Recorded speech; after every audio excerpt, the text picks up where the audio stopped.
अस्सलामुअलैकुम, सच न्यूज के साथ मैं हूं एतजाज नकी और मैं हूं उरूज फातिमा। ए अल्लाह, तेरी ही कुदरत से क़ज़ा व क़द्र का निज़ाम चल रहा है। अपने प्यारे रसूल हजरत मोहम्मद सल्लल्लाहु अलैहि वसल्लम और शहीद मस्जिद कूफा मौला अली के सदक़े हमें हर किस्म की वबा और आफात से महफूज फरमा, आमीन। अब जिक्र करेंगे मौसम का। रावलपिंडी इस्लामाबाद में वक्फे वक्फे से बारिश हो रही है। तेज हवाओं के साथ होने वाली बारिश से मौसम दिलफरेब हो गया। मौसम का अहवाल बताने वालों का कहना है कि मुख्तलिफ इलाकों में बादल सिर्फ गरजेंगे नहीं, खूब बरसेंगे भी। कहीं कहीं तो यालाबारी का नजारा भी देखने को मिलेगा। श्रीनगर, बारामूला और लद्दाख में कल से बारिशें मुतवक्के हैं।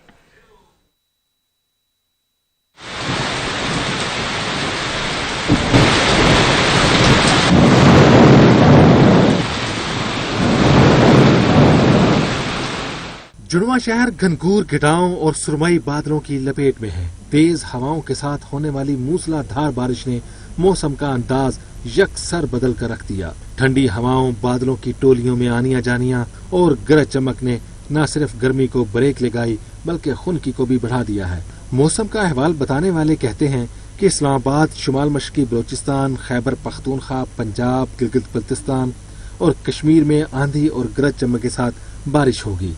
इन इलाकों में बादल खूब रंग जमाएंगे, जबकि बाज मकामात पर यालाबारी भी होगी। श्रीनगर, बारामूला और लद्दाख में मतला जुज़वी तौर पर अब्र आलूद रहेगा, जबकि जुमे को बारिश मुतवक्के है। पंजाब और खैबर पख्तूनख्वा के इलाके भी घने बादलों की लपेट में हैं। बालाई और मैदानी पंजाब में कहीं मूसलाधार तो कहीं हल्की बारिश से मौसम खुशगवार हो गया। महकमा मौसमियात के मुताबिक बेशतर मकामात पर मजीद बारिश का इम्कान है।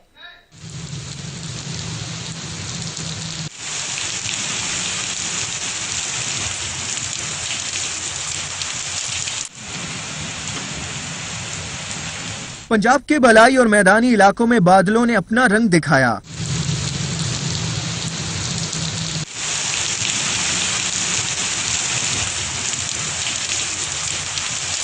सियालकोट, पाकपतन, विहाड़ी, बोरेवाला, दयालपुर, ओकाड़ा, टोबा टेक सिंह और शुजाबाद में बादल खूब गरजे बरसे। कई रोज तक गर्मी के जेर असर रहने वाले शहरों में मूसलाधार बारिश से गर्मी का जोर टूट गया। अब्दुल हकीम में मूसलाधार बारिश से गलियां पानी से भर गयीं। कमालिया, चनियोट, गग्गू मंडी, तांदलावाला, फेरोजवाला, फूलनगर में तेज हवाओं के साथ बादलों की गरज चमक ने अपना असर दिखाया। कहीं फुलवार तो कहीं मूसलाधार बारिश ने माह सयाम को ही ठंडा कर दिया।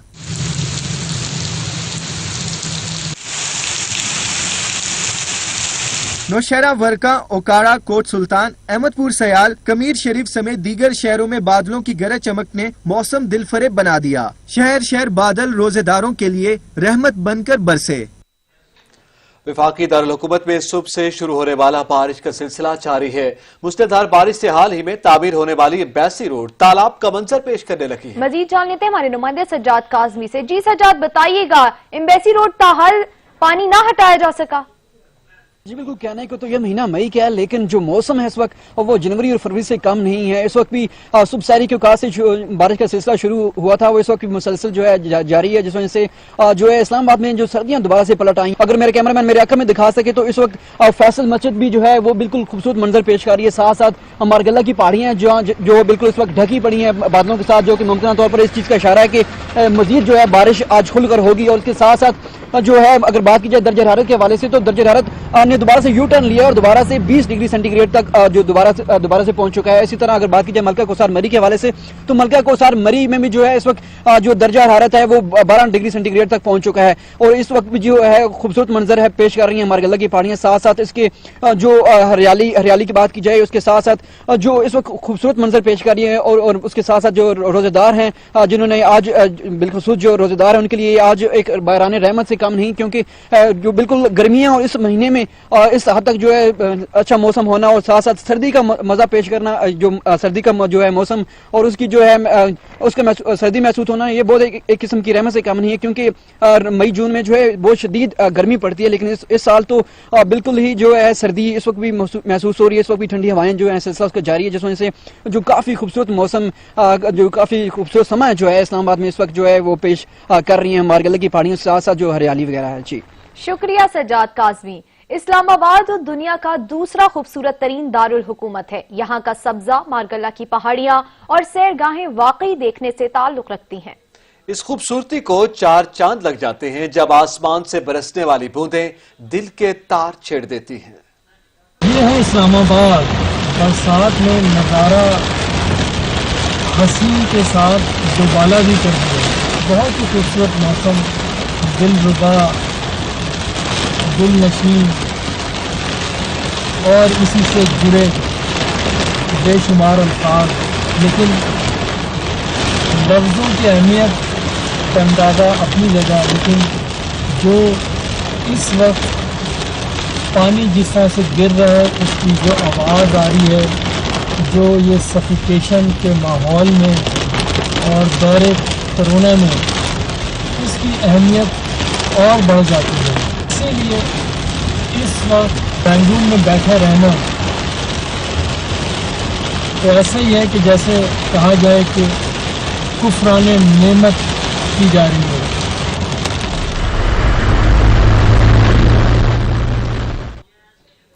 गुजरावाला में भी बारिश के बायस मौसम खुशगवार हो गया है। शहर भर में ठंडी हवाओं का राज है। गुजरावाला और गिरदोनवाह में रात गए ही गरज चमक के साथ बारिश का सिलसिला शुरू हो गया था, जिसके बायस चंद रोज से जारी गर्मी का जोर टूट गया है। सुबह से ही वक्फे वक्फे से बारिश हो रही है। शहर में ठंडी हवाओं ने मौसम दिलकश बना दिया। आसमान पर काली घटाओं का बसेरा है। गर्मी का जोर टूट जाने पर शहरियों ने भी सुख का सांस लिया है। महकमे मौसमियात के मुताबिक शहर का कम से कम दर्जा हरारत 21 जबकि ज्यादा से ज्यादा 28 डिग्री सेंटीग्रेड रिकॉर्ड किया गया है। हुकूमत के स्मार्ट लॉकडाउन का सुपर स्मार्ट शहरियों ने भुरकस निकाल कर रख दिया है। शहर शहर खिलाफ वर्जी इंतहा तक जा पहुंची। पुलिस ने कार्रवाई करते हुए कई शहर और मार्केट सील कर दी। स्मार्ट लॉकडाउन का इस्तेमाल कैसे किया जाता है, कोई पाकिस्तानी कौम से सीखे। लॉकडाउन में नरमी होते ही शहरी गोल दर गोल सड़कों पर निकल आए। मार्केटों में रश बढ़ने से ट्रैफिक जाम हो गया।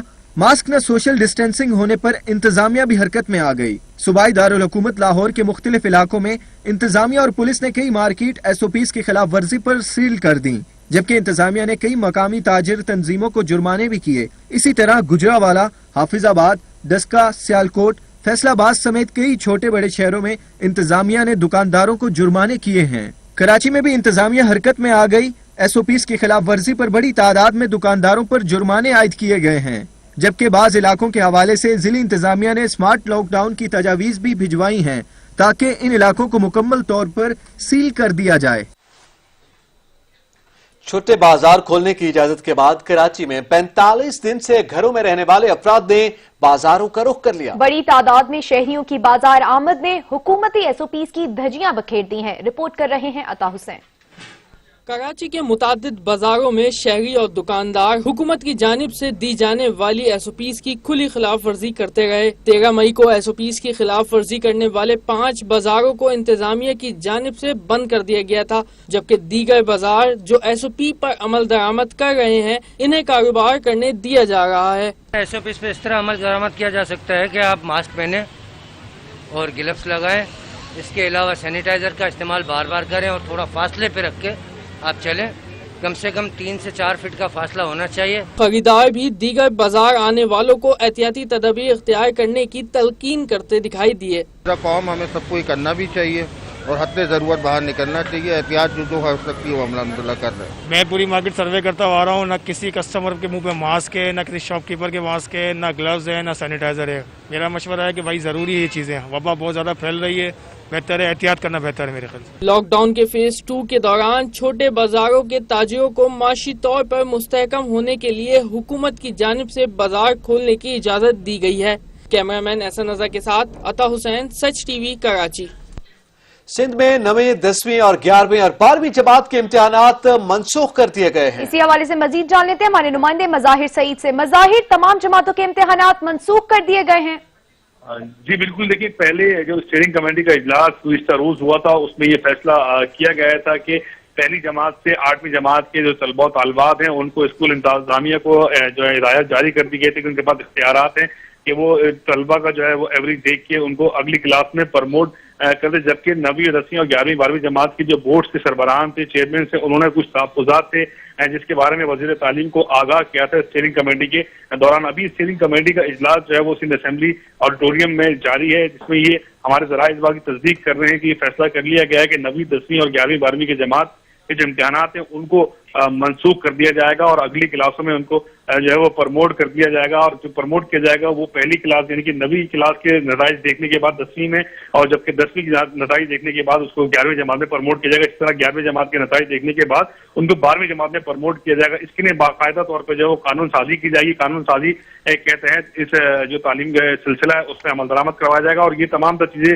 जो वजीर तालीम सिंध उनके मतलब करीबी जराए इस बात की तस्दीक करते हैं कि शफकत महमूद जो वफाकी वजीर तालीम है, उन्होंने गुज़िश्ता रोज भी अहकाम दिए थे, उनसे बातचीत की गई थी, जिसके बाद ये फैसला वफाक की जानिब से दिए गए अहकाम को मद्देनजर रखते हुए तलबा तालबात की आसानी के लिए किया जा रहा है। वजीर तालीम ने इस बात को भी निर्देश दिया कि इस माहौल में क्योंकि चारों तरफ कोरोना वायरस की वबा फैली हुई है, इम्तिहानात का इनेकाद कराना इंतहाई मुश्किल और करवाने के बाद जो है वो तलबा क्योंकि 9वीं, 10वीं, 11वीं, 12वीं के तलबा उनकी सेहत के लिए ये खतरे का सबब बन सकता है, जिसको पेश नजर रखते हुए अब इम्तिहानात जो है वो नहीं करवाए जाएंगे और जो पुरानी क्लास है उसके तहत नताइज देखने के बाद बच्चों को प्रमोट किया जाएगा। पिछली जमातों के नताइज देखकर अगली जमातों में प्रमोट किया जाएगा। मज़ाहिर सईद, आप हमें अपडेट कर रहे थे, आपका शुक्रिया।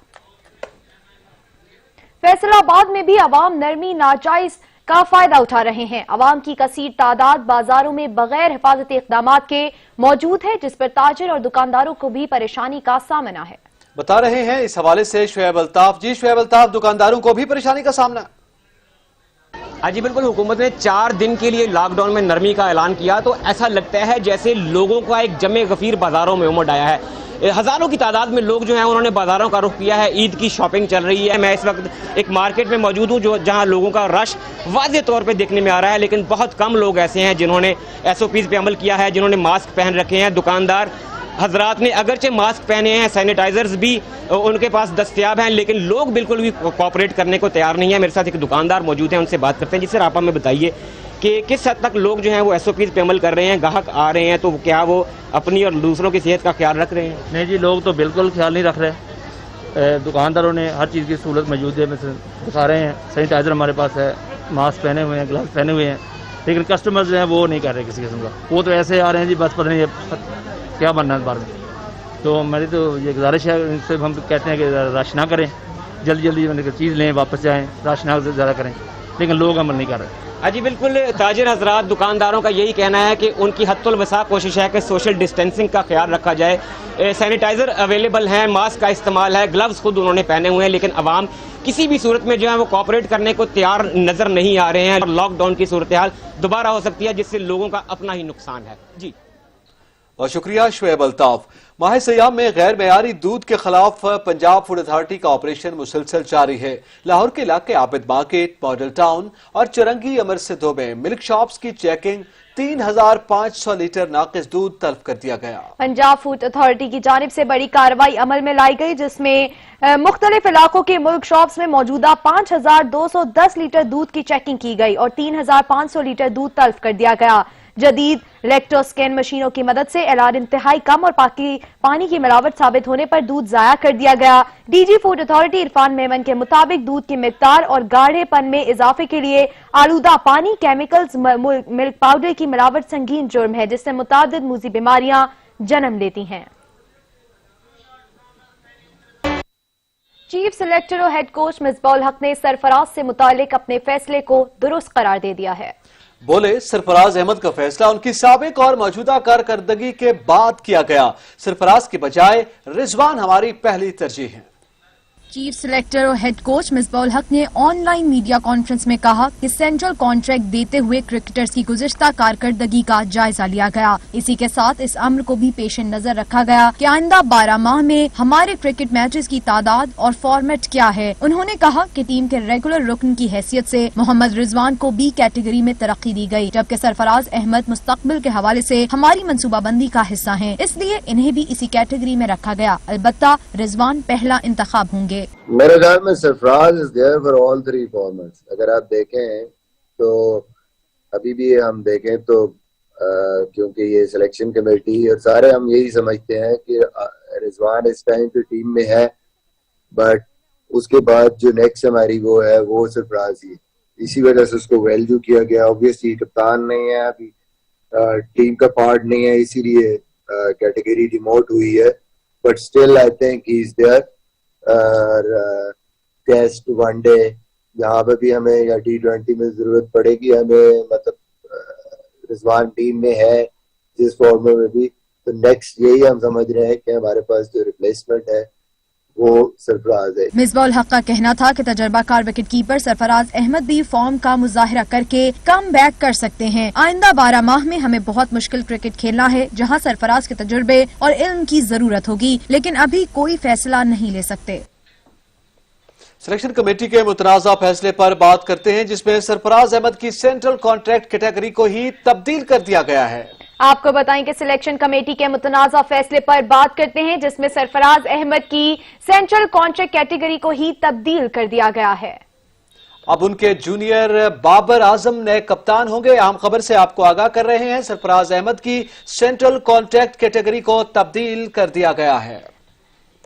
सरफराज अहमद की सेंट्रल कॉन्ट्रैक्ट कैटेगरी को ही तब्दील कर दिया गया है। अब उनके जूनियर बाबर आजम नए कप्तान होंगे।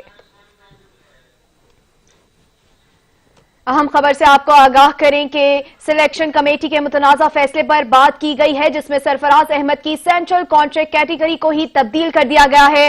अब उनके जूनियर बाबर आजम नए कप्तान होंगे। सरफराज अहमद की सेंट्रल कॉन्ट्रैक्ट कैटेगरी को तब्दील कर दिया गया है। उनके जूनियर बाबर आजम को नया कप्तान मुकर्रर कर दिया गया है। ये अहम फैसला इस वक्त सामने आया है। सेंट्रल कॉन्ट्रैक्ट कैटेगरी को ही तब्दील कर दिया गया है। कौमी टीम के कामयाब तरीन कप्तान रहे हैं सरफराज अहमद की कारकर्दगी के हवाले से जरूर कुछ बात की गई है, लेकिन इस वक्त जो खबर सामने आ रही है कि सेंट्रल कॉन्ट्रैक्ट कैटेगरी को तब्दील कर दिया गया है और अब ये कहा जा रहा है कि उनके जूनियर जो हैं बाबर वो उन नए कप्तान मुकर्रर कर दिए गए हैं। ये इतलात सामने आ रही हैं। अहम खबर है क्रिकेट खेल के मैदानों से सरफराज अहमद की सेंट्रल कॉन्ट्रैक्ट कैटेगरी को तब्दील कर दिया गया है। इससे पहले भी ये मामला सामने आ रहे थे, बहुत सी उंगलियां इस जानिब उठाई जा रही थी और इस पर जवाबात भी क्रिकेट बोर्ड की जानिब से देने की कोशिश की जा रही थी। ये भी कहा गया कि सरफराज जो हैं वो एक कामयाब कप्तान भी रहे हैं। PSL में सरफराज अहमद एक नुमाया कारकर्दगी दिखाई है। सरफराज की टीम मुश्किल तरीन सूरत हाल के बावजूद भी PSL की वो टीम बनी जो सबसे ज्यादा बेहतर रही है। सरफराज अहमद ने सेंट्रल कॉन्ट्रैक्ट कैटेगरी में तब्दीली के बाद उनके जूनियर बाबर आजम को नया कप्तान मुकर्रर कर दिया गया है। सरफराज अहमद के कप्तानी में पाकिस्तानी टीम ने वो कारनामा सरअंजाम दिया जो बड़े बड़े कप्तान सारे करियर में ना दे सके। उन्होंने चैंपियंस ट्रॉफी में ऐसी परफॉर्मेंस दिखाई कि दुनिया दंग रह गई। चैंपियंस ट्रॉफी में सरफराज अहमद की कामयाब हिकमत अमली ने भारतीय टीम को ऐसी शिकस्त दी कि जिसके क्रिकेट की तारीख में मिसाल नहीं मिलती।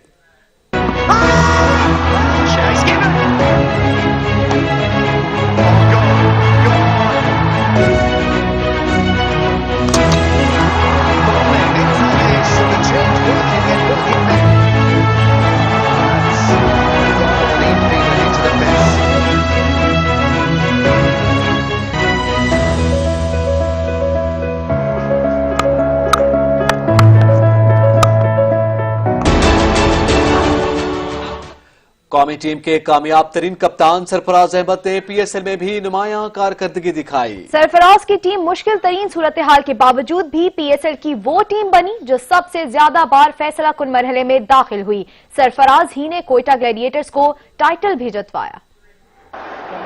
14 runs and gone. The zingers have lit. Beautifully bowled. Yeah, little tickle.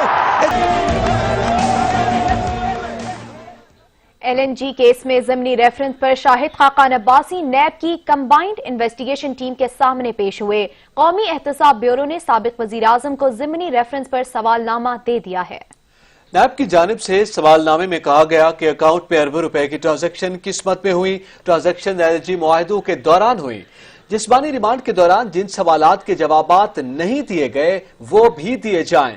कौमी एहतसाब ब्यूरो ने LNG केस में अबूरी रेफरेंस एहतसाब अदालत में दायर कर रखा है।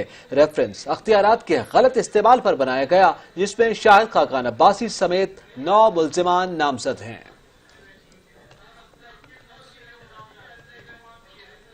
एहतसाब अदालत ने गैर कानूनी भर्तियों के रेफरेंस में शाहिद खाकान अब्बासी और अरशद मिर्जा की हाजिरी से इस्तिस्ना की दरखास्त मंजूर कर ली। कराची की एहतसाब अदालत में शाहिद खाकान अब्बासी और दीगर के खिलाफ गैर कानूनी भर्तियों के रेफरेंस की समाअत हुई। शाहिद खाकान अब्बासी अदालत पेश न हो सके। शाहिद खाकान अब्बासी और अरशद मिर्जा की जानिब से एक बार फिर हाजिरी से इस्तिस्ना की दरखास्त दायर की गई। शाहिद खाकान अब्बासी के वकील ने कहा कि कोरोना और लॉकडाउन की वजह से फ्लाइट ऑपरेशन मुअत्तल हैं, जिससे शाहिद खाकान अब्बासी पेश नहीं हो सकते। इस्लामाबाद हाई कोर्ट ने भी अबूरी जमानत में 27 मई तक तौसीह कर दी। अदालत ने शाहिद खाकान अब्बासी और अरशद मिर्जा की हाजिरी से इस्तिस्ना की दरखास्त मंजूर कर ली है। अदालत ने रेफरेंस की समाअत 9 जून तक मुलतवी करते हुए आइंदा समाअत पर तमाम मुल्जिमान को हाजिरी यकीनी बनाने की हिदायत कर दी।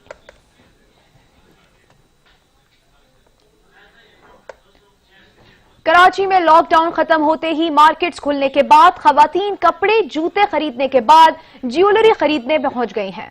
बता रहे हैं अशरफ सोलंकी। जी अशरफ सोलंकी, रश बढ़ गया। ईद हो, शादी हो या खुशी का कोई भी त्यौहार हो, खवातीन ज्वेलरी न पहने तो उनका जो है शादी और दीगर तकरीबात का मज़ा जो है ख़राब हो जाता है। मैंने अगर दिखाए तो ये चंद खवातीन हैं। यहाँ पर दुकानदारों का कहना है कि आम दिनों में यहाँ पर पैर पाने की जगह नहीं होती थी, लेकिन आज ये सूरत हाल है कि वो भी जो है फारिग बैठे हुए हैं और कम लोग आने की वजह से उनका रोज़गार भी कुछ कम हो रहा है। इस वक्त दुकानदार हमारे साथ मौजूद हैं, उनसे भी जानते हैं क्या सूरत हाल है, आम दिनों में क्या रश होता था यहाँ? भाई रमज़ान के महीने में इन दिनों के अंदर यहाँ पैर रखने की जगह नहीं होती। इन दिनों के अंदर तो ऐसा हुआ है कि बस एक कस्टमर आ रहा है तो एक को देखने के लिए इंसान तरस रहा है।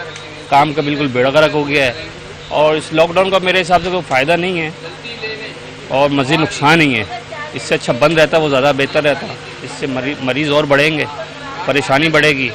हो सकता है इससे और लॉन्ग टाइम ये लॉकडाउन चला जाए, तो इंसान को एहतियात करनी चाहिए। जी, आपने लोगों की बातें सुनी। इनका कहना है कि आम दिनों में यहाँ पर ज़्यादा रश होता था लोगों का, खवातीन का, यहाँ पर पैर भरने की जगह नहीं होती थी, लेकिन आज ये सूरत हाल है कि लोग जो है चंद खवातीन यहाँ पर दुकानों पर आ रही हैं। मजीद खबरें एक ब्रेक के बाद। हमारे साथ रहिए। मुस्लिम लीग नून के रहनुमा मुशाहिदुल्लाह खान कहते हैं कि दोनों ऐवानों के इजलास खत्म हो जाएंगे, वज़ीर आज़म नहीं आएंगे। कहा जाता है सियासत ना करो, जैसे सियासत कोई गाली हो गई। सारी अशराफियां काबीना में बैठी है, बहुत से लोग मुशर्रफ बा करप्शन हो चुके हैं। अब भी ये जो इजलास दोनों हो रहे हैं, ये अफसोस की बात है कि ये दोनों अपोजिशन की रिक्विजिशन पे हो रहे हैं। ये गवर्नमेंट को खुद बुला लेना चाहिए, रिक्विजिशन की जरूरत ही नहीं पड़नी चाहिए थी। अपोजिशन ने इंतजार किया, नहीं हुआ तो फिर रिक्विजिट किया है और उसके बाद ये इजलास हो गए। इसका मतलब, इसका ये भी तो एंगल है ना, दुनिया तो देखती है ना, अपने अपना जाविया निगाह हर शख्स का होता है, तो वो तो ये देखते हैं कि ये कितने सीरियस हैं, इस वबा से निपटना चाहते भी हैं या नहीं चाहते। ये पार्लियामेंट का क्या काम है, हुकूमत का क्या काम है, ये है असल सवाल। जनाबे चेयरमैन, मैं ये कहना चाहता हूं कि सबसे बड़ा ओहदेदार तो वजीर आजम ही होता है ना मुल्क का। जो जितना बड़ा है उतना ज्यादा उसकी जिम्मेदारी है। तो हमें यह देखना पड़ेगा और ये सोचना पड़ेगा कि क्या उन्होंने अपनी जिम्मेदारी निभाई है। मेरे ख्याल में नहीं निभाई है, बड़ी अफसोस की बात है। अभी आज इजलास ये भी खत्म हो जाएगा, कौमी असम्बली का भी मेरा ख्याल है खत्म ही हो जाएगा। वजीर आजम साहब तो नहीं आए ना। वजीर इत्तलात शिबली फराज ने कहा कि ऑपोजिशन ब्लेम गेम ना खेले। मुशाहिदुल्लाह कहते हैं कि एहसास प्रोग्राम में एहसन इकबाल के नाम पे भी पैसा आया है। सवाल पूछे जाएं तो कहते हैं सियासी इंतकाम का निशाना बनाया जा रहा है। ऑपोजिशन इल्जामात की बजाय मुस्बत तजावीज दे। मुशाहिदुल्लाह साहब ने जिक्र किया कि एहसन इकबाल साहब का नाम भी उसमें था, उनको भी आया है। तो मैं ये कहूंगा कि ये नाम आप ही ने डलवाया होगा। कहीं का पैसा नहीं छोड़ते आप, कुछ भी नहीं छोड़ते। तो हमने इस पे कोई सियासत नहीं की, हम सियासत नहीं करना चाहते हैं इस पे। हम बल्कि अपोजिशन से हाथ जोड़ के कहते हैं कि इसको आप सियासत में न उलझाएं, क्योंकि अभी जो मेरे कॉलीग मुशाहिदुल्लाह खान साहब थे, उन्होंने इसका जिक्र किया कि वो सियासत नहीं करनी चाहिए, लेकिन उन्होंने पूरी सारी, चाहे उसमें जितने भी मुतनाज़ा इशू भी हैं। अब जिक्र करेंगे यौम अली अलैहिस्सलाम का। यूं तो मौलाए कायनात हजरत अली अपने अबी तालिब अलैहिस्सलाम की तमाम सिफात ही काबिल सताइश हैं, लेकिन आप अलैहिस्सलाम की शुजाअत और बहादुरी की नजीर नहीं मिलती। आपकी शुजाअत और बहादुरी के न सिर्फ मुसलमान बल्कि गैर मुस्लिम भी मोतरफ हैं।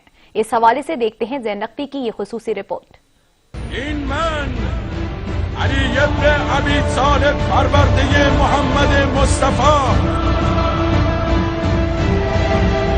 इस्लाम के दामन में बस इसके सिवा क्या है, एक ज़र्बे यदुल्लाही, एक सजदाए शब्बी। हजरत अली अलैहिस्सलाम के सिफात आलिया में नुमाया तर शुजाअत है। बड़े बड़े मार्के पेश आए, लेकिन कभी भी उनके पाए सबात को लग़्ज़िश नहीं हुई। सबसे पहले उनकी बहादुरी का इजहार उस वक्त हुआ जब रसूल अकरम सल्लल्लाहु अलैहि वसल्लम ने हिजरत के मौका पर उनको बिस्तर पर सुलाया था। मकान के बाहर शमशीर बकफ इरादा कत्ले रसूल खुदा किए हुए थे, लेकिन अमीरुल मोमिनीन अलैहिस्सलाम बेखौफो खतर सो रहे थे। इसलिए मौला अली अलैहिस्सलाम की शान में सूरह बकरा की आयत नाजिल हुई, जिसका तर्जुमा कुछ यूं है कि कुछ लोग ऐसे भी होते हैं जो अपनी जान बेचकर अल्लाह की मर्जियां खरीद लेते हैं। बंदों को मार देना तो कोई इतना मुश्किल काम नहीं है। बात तो ये है कि अपनी तलवार को अल्लाह की रिजा के लिए चलाना। कुल्ले कुफ्र के सीने पे सवार, हाथ में तलवार, गर्दन काटनी है। उसने आपकी शान में गुस्ताखी कर दी, काफिर को छोड़ के पीछे हट गए, दोबारा उस पर हमला किया। कहा इसलिए कि पहले तेरी गुस्ताखी की वजह से मेरे इस गुस्से में जाती गुस्सा शामिल हो गया था। कोई भी माहिर जंगजू और तजर्बाकार तेग जन ऐसा नहीं देखा गया जो हर जंग में फतह याब और कामयाब रहा हो। कोई बहादुर तेग आजमा ऐसा नहीं देखा गया कि उसके वार से हमेशा दुश्मन ने जिक उठाई हो। ये सिर्फ और सिर्फ अबुल हसन अलैहिस्सलाम ही हैं जिन्होंने जिस पे वार किया उसे ही हलाक किया।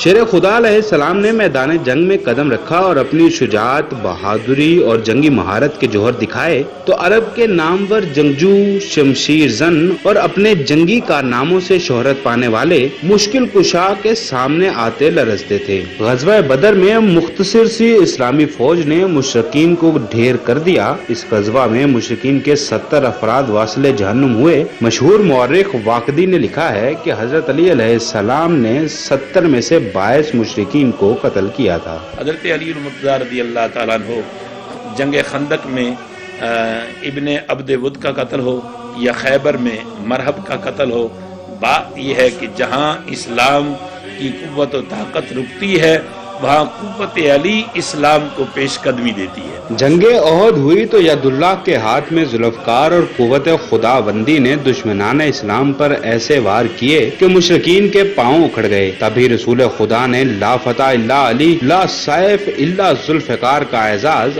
आपके सर पे सजाया। जंगे खंदक में अरब के सबसे बहादुर और माहिर जंगजू अमर बिन अब्द वुद ने किसी मर्द मोमिन को पुकारा तो मुकाबला मुहाफ़िज़े इस्लाम और वसी रसूल खुदा से हुआ। जब अमर बिन अब्द वुद अली की तलवार से कटकर जमीन पर गिरा तो अली अलैहिस्सलाम की तकबीर बुलंद होते ही रसूल खुदा ने फरमाया, अली की जंगे खंदक की एक ज़र्ब मेरी उम्मत के तमाम अमाल से अफजल है। जाहिदुल कुफ्फार वल मुनाफिकीन, हज़रत हुज़ूर अकरम सल्लल्लाहु अलैहि वसल्लम को अल्लाह कह रहा है, या अय्युहन नबी जाहिदुल कुफ्फार वल मुनाफिकीन, ऐ मेरे नबी काफिरों से भी जिहाद कर, मुनाफिकों से भी जिहाद कर। हुजूर ने काफिरों से तो जिहाद किया, अगरचे वो अली अलैहिस्सलाम ने फतह की हैं सारी जंगें, लेकिन इसके बावजूद हज़रत अली अलैहिस्सलाम ने जो मुनाफिकों से जिहाद किया, सारे उलमा, सारे मुफस्सिर, सारे तारीखदान इस पे मुत्तफिक हैं कि वो जो अली ने मुनाफिकों से जंग की थी वो भी रसूल की जंग थी। कभी दीवार हिलती है, कभी दर कांप जाता है, अली का नाम सुनकर अब भी खैबर कांप जाता है। खैबर में यहूद से मुकाबला हुआ तो किला कामूस की 3 हफ्तों तक तस्खीर न हो सकी। आखिरकार आप सल्लल्लाहु अलैहि वसल्लम ने फरमाया कि मैं ये झंडा कल ऐसे शख्स को दूंगा जो खुदा और उसके रसूल से मोहब्बत करता है और खुदा और उसका रसूल भी उससे मोहब्बत करते हैं। अल्लाह उसके हाथों फतह अता करेगा और वो भागने वाला नहीं। फिर अमीरुल मोमिनीन अलैहिस्सलाम ने अलम थामा और खुदा की अता की हुई ताकत से दरे खैबर उखाड़ा। हजरत अली अलैहिस्सलाम के एक ही वार से मरहब 2 टुकड़ों में तकसीम हो गया। हजरत अली अलैहिस्सलाम शुजाअत और बहादुरी की वो वाहिद मिसाल हैं कि जिनकी तलवार सिर्फ हुक्म खुदा और हुक्म रिसालत माप सल्लल्लाहु अलैहि वसल्लम पर चली। सच न्यूज से फिल वक्त इतना है। देखते रहिए सच न्यूज।